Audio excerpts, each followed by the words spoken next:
తుపాకీ అంత దూరం నుంచి పెట్టి కొడితే మనకి తగిలినప్పుడు మనిషి పోతారు. కాకపోతే దాని తీవ్రతలో తేడా వస్తుంది. అదే ఇక్కడి నుంచి పెట్టి కొడితే గుండెకాయ బయటికి వెళ్ళి పడుతుంది, తలకాయలోనైనా అంతే.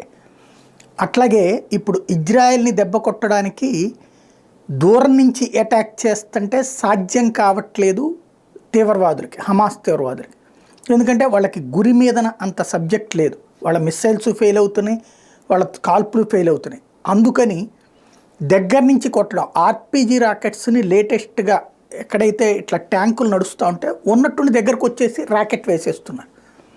ఈ దాడిలో ఇజ్రాయెల్ సైన్యంతో పాటు వాళ్ళు కూడా ప్రాణాలు కోల్పోతున్నారు. ఓ రకంగా ఇది ఆత్మాహుద్దాడి అనడానికి వీల్లేదు. ఆత్మాహుద్దాడి అయితే ఒంటిండా బాంబులు కట్టుకుని వచ్చి పేల్చాడు, అట్లా చావడానికి సిద్ధపట్ల. కానీ దూరం నుంచి గురి కుదరట్లేదు కాబట్టి వీళ్ళు ఆ దూరం నుంచి వేసిన టైంలో అది ఫెయిల్ అయినప్పుడు ఇజ్రాయెల్ వాళ్ళు వీళ్ళని కాల్చి అవతల పడేస్తున్నారు.